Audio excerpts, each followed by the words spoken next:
नमस्ते छात्रों, आज हम पूरक पठन में से भारत की खोज इस पाठ को शुरुआत करने वाले हैं।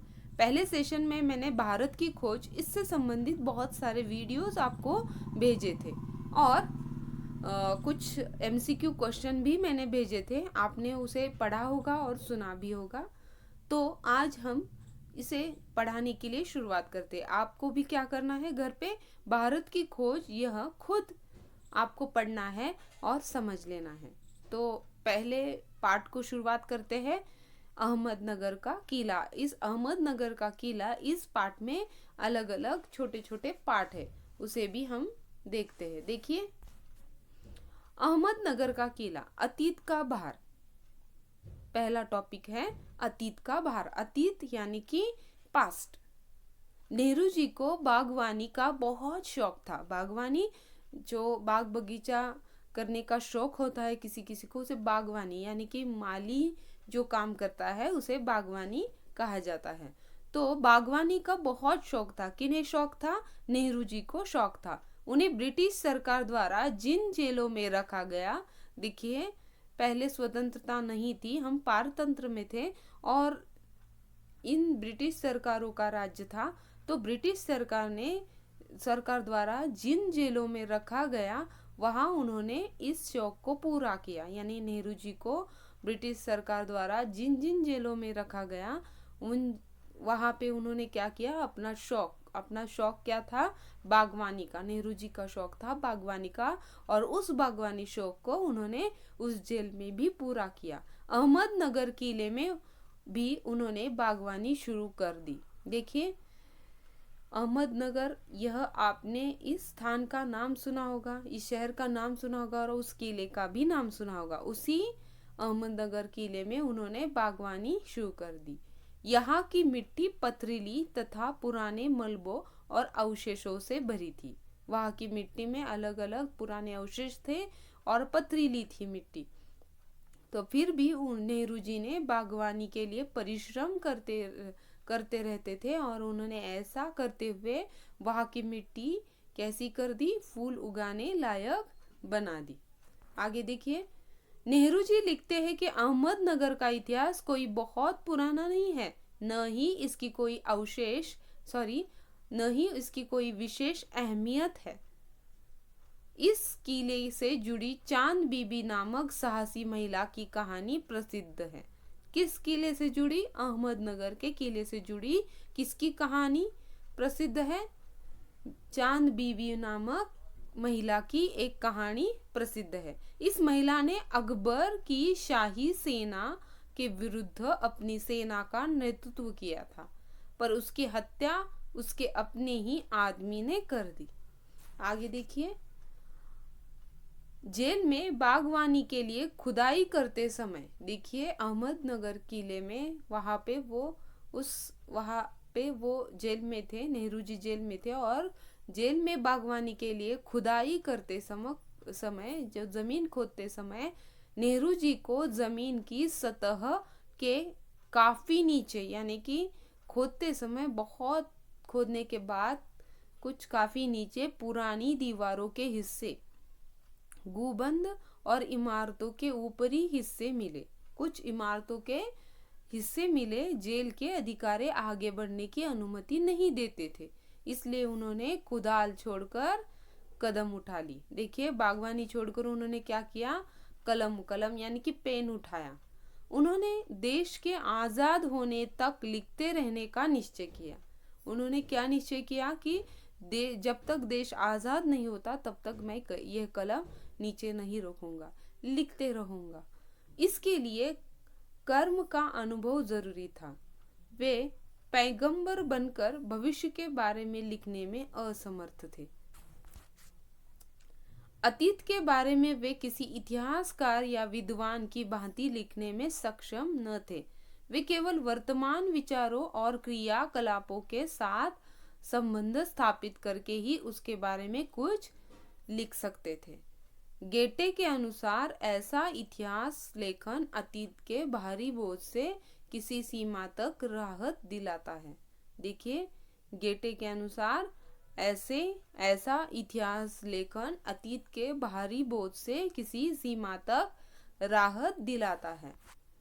अतीत का दबाव, मस्तिष्क पर अतीत का दबाव, यह एक पॉइंट है, उसके बारे में लिखा है। मनुष्य के मस्तिष्क किसे कहा जाता है? जो हमारा सिर है, जो हमारा मस्तिष्क है, मस्तिष्क पर सभ्यता और संस्कृति की जो छाप रहती है, उसका दबाव उसे अच्छे और बुरे दोनों रूपों में प्रभावित करता है। जो लोग अपनी प्राचीन सभ्यताओं से जुड़े हैं, जब उनकी सभ्यता विकृत होती है तो वे जल्दी ही विचलित हो उठते हैं। क्या है विरासत? विरासत क्या है ये हम देखते हैं। नेहरू जी सोचा करते थे कि आखिर उनकी विरासत क्या है, वे किन बातों के उत्तराधिकारी है। मानवता ने जिसे हजारों सालों से हासिल किया, उसकी विजय का उल्लास, पराजय की दुखद यंत्रणा, मानव के हैरत अंगेज साहसिक कार्य जो सभी को आकर्षित करते हैं, इन सब के वे वारिस है। इसके साथ ही उन सभी के भी जिनमें पूरी मानवता की साझेदारी है। भारतीयों की विरासत में एक खास बात है जो हमारे रक्त, मांस और अस्थियों में समाई है, जिससे हमारा वर्तमान रूप बना है। इसी विशिष्ट विरासत का विचार जो लंबे समय से उनके मन में घर किए यानी उनके मन में रखा हुआ है, वे उसी पर लिखना चाहते थे। विषय की कठिनता और जटिलता से उन्हें भय लगता था कि वे इसकी सतह की स्पर्श कर पाएंगे या नहीं, यानी उसके मूल तक जा पाएंगे या नहीं। देखिए, यहाँ तक हमारा जो अहमदनगर का किला है, इस पार्ट को यह पार्ट समाप्त होता है और उसके हम क्वेश्चन आंसर देखते हैं, डिस्कशन करते हैं, ताकि आपको वो थोड़ा बहुत समझ में आ जाए। देखिए, पहला क्वेश्चन है, अहमदनगर का किला पाठ कब, कहाँ और किसके द्वारा लिखा गया है? फिर से देखिए प्रश्न, अहमदनगर का किला पाठ कब, कहाँ और किसके द्वारा लिखा गया? अहमदनगर का किला पाठ अहमदनगर किले में बंदी रूप में किसने लिखा? पंडित जवाहरलाल नेहरू द्वारा लिखा गया। और कब लिखा गया? 13 अप्रैल 1944 को लिखा गया। देखिए, हमने स्टार्टिंग में ही, शुरुआत में ही पाठ के देखा था कि अहमदनगर का किला, यह पाठ पंडित जवाहरलाल नेहरू ने कब लिखा और कहाँ पे लिखा? कि जब वो बंदी रूप में थे, जेल में थे, तब उन्होंने लिखा। कब लिखा? 13 अप्रैल 1944 को। देखिए अगला क्वेश्चन, नेहरू जी कितनी बार जेल यात्रा कर चुके थे? नेहरू जी कितनी बार जेल यात्रा कर चुके थे? हमने समरी देखी। आप जब पाठ पढ़ोगे तो आपको ये सारे जो प्रश्न हैं, प्रश्नों के उत्तर झट से मिल जाएंगे। देखिए, नेहरू जी कितनी बार जेल यात्रा कर चुके थे? नेहरू जी की 9वीं जेल यात्रा थी। नेहरू जी ने चांद को अपना सहचर यानी कि साथी क्यों कहा है? नेहरू जी ने चांद को अपना साथी क्यों कहा? उन्हें वह क्या सीख देता प्रतीत होता है? क्या सीख देता है? देखिए उत्तर, जेल में रहते हुए उन्हें चांद ही अपना साथी इसलिए लगा क्योंकि वह प्रतिदिन हर रोज निश्चित समय पर आकर उन्हें एक एक दिन का एहसास करवाता था। साथ ही यह सीख भी देता था कि अंधकार के बाद प्रकाश अर्थात दुख के बाद सुख के दिन भी अवश्य आते हैं। देखिए, ये ध्यान में रखो कि नेहरू जी को चांद सहचर क्यों मालूम होता था, साथी क्यों मालूम होता था, क्यों लगता था वैसे? तो उन्होंने कहा है कि चांद जो है हमें एहसास समय समय पर देता है कि एक एक दिन का एहसास करवा के वो अंधकार के बाद प्रकाश अर्थात दुख के बाद सुख के दिन अवश्य आते हैं। आगे का प्रश्न, अहमदनगर किले में रहकर नेहरू जी ने क्या कार्य करना प्रारंभ किया? अहमदनगर के किले में रहकर नेहरू जी ने क्या कार्य करना प्रारंभ किया? अहमदनगर किले में नेहरू जी ने बागवानी का कार्य, बागवानी जो माली का काम होता है, बाग बगीचा करना, वो कार्य उन्होंने अहमदनगर के किले में शुरू किया, क्योंकि वे खाली बैठकर समय व्यर्थ यानी जाया नहीं करना चाहते थे। उन्होंने पथरीली एवं कंकरीली जो जमीन थी वो पत्थरों से और कंकड़ों से भरी थी, उस जमीन को क्या किया उन्होंने? उपजाऊ बना। उपजाऊ यानी कि वहां पे फूलों के पौधे उगे, ऐसी जमीन उन्होंने तैयार की। अगला प्रश्न है, अहमदनगर किले के साथ कौन सी घटना जुड़ी है? अहमदनगर किले के साथ कौन सी घटना जुड़ी है? तो उत्तर है, अहमदनगर किले के साथ साहसी चांद बीबी की घटना जुड़ी है। जो हमने अभी अभी देखा है कि अहमदनगर किले के साथ किसकी घटना जुड़ी है? साहसी यानी जो साहस वाली चांद बीबी की घटना जुड़ी है, जिसने अकबर की शाही सेना के विरुद्ध हाथ में तलवार उठाकर अपनी सेना का नेतृत्व किया, लेकिन बाद में उसके अपने ही एक आदमी ने उसकी हत्या की। अगला प्रश्न, नेहरू जी ने कुदाल छोड़कर कलम क्यों उठाई? नेहरू जी ने कुदाल किस लिए? बागवानी उन्होंने पहले शुरुआत की थी जेल में, लेकिन बाद में जो अवशेष उन्हें मिले, टुकड़े मिले और ज़्यादा खुदाई करने के उन्हें परमिशन नहीं थी, तो इसलिए उन्होंने क्या किया? कुदाल छोड़कर कलम उठाई। देखिए उत्तर, उन्होंने जेल में खुदाई के दौरान जमीन में से प्राचीन दीवारों के अवशेष एवं गुंबदों और इमारतों के ऊपरी हिस्से के टुकड़े प्राप्त किए।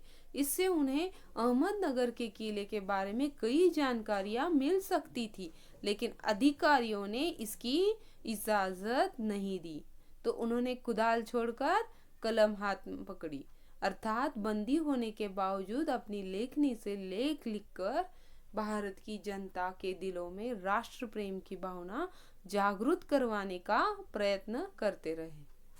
अगला प्रश्न, जवाहरलाल नेहरू अपनी लेखनी से क्या लिखना चाहते थे? जब उन्होंने कुदाल छोड़कर लेखनी यानी कि कलम हाथ में उठाई, तो वो क्या लिखना चाहते थे? जवाहरलाल नेहरू अपनी लेखनी से भारत के इतिहास पर प्रकाश डालना चाहते थे। भारत के इतिहास पर प्रकाश डालना चाहते थे। अगला, विद्वान गेटे ने इतिहास लेखन के बारे में क्या कहा? विद्वान गेटे ने इतिहास लेखन के बारे में क्या कहा? विद्वान गेटे ने इतिहास लेखन के बारे में कहा कि इतिहास लेखन अतीत के बाहरी बोझ से एक सीमा तक तह दिलाता है। अगला देखिए, अब आपको जो पहला पार्ट है अहमदनगर का किला, उसमें अतीत का भार, उसमें जो जो कठिन शब्दार्थ आए हैं वह मैंने आपको अंत में दिए हैं। देखिए हम देखते हैं दूज यानी द्वितीय तिथि। जो हम जब कैलेंडर देखते हैं तो उस कैलेंडर में हम बारीकाई से देखेंगे तो वहाँ पे जो तिथियां लिखी होती है वो इस तरह की होती है अलग अलग। तो यहाँ पे द्वितीय तिथि शुक्ल पक्ष का दूसरा दिन, शुक्ल पक्ष यानी कि 15 दिनों की वह अवधि जब चांद सायंकाल निकलता है उसे शुक्ल पक्ष कहा गया है। कारावास यानी कि जेल, स्थायी यानी लंबे समय का, सहचर यानी कि साथ चलने वाला, अवशेष यानी बचा हुआ भाग, अतीत यानी बीता हुआ समय यानी कि पुराना समय, दूर भी संधियां यानी दुश्मनों द्वारा गलत इरादों की पूर्ति हेतु की गई संधि, अहमियत यानी कि विशेषता, विरुद्ध यानी कि खिलाफ, नेतृत्व यानी कि अगुवाई, मंजूरी यानी कि अनुमति, पैगंबर यानी कि ईश्वर का दूत, अख्तियार कर यानी कि अपना कर। कुछ शब्द जो है वो उर्दू शब्द इसमें आए हैं इसलिए आपको वो कठिन लगते होंगे। तो ये सारे उर्दू शब्द हैं। राहत यानी कि आराम। आगे देखिए, अभिभूत यानी कि मुग्ध प्रसन्न, दम घोटू यानी कि सांस लेने में परेशानी पैदा करने वाली, मसलन यानी कि उदाहरणार्थ, उल्लास खुशी, यंत्रणा प्रताड़ना, हैरत अंगेज यानी कि हैरान कर देने वाले, वारिस यानी कि उत्तराधिकारी, भावी यानी कि आने वाला, मन में घर करना यानी कि मन में समा जाना, स्पर्श छूना। तो देखिए बच्चों, यहाँ तक ये जो शब्दार्थ है यहाँ पे खत्म हो जाते हैं। आपको क्या करना है कि पाठ अच्छे से पढ़ना है। अहमदनगर की किला, इसमें से पहला जो टॉपिक है अतीत का भार, वो ठीक से पढ़ो और जहाँ जहाँ पे आपको कठिन शब्दार्थ दिखाई देते उसे रेखांकित करो और वो जो कठिन शब्द के अर्थ मैंने दिए हैं वो आप अपने कॉपी में लिखो और उसके बाद प्रश्नों के उत्तर कॉपी में लिखकर मुझे भेज दो। धन्यवाद।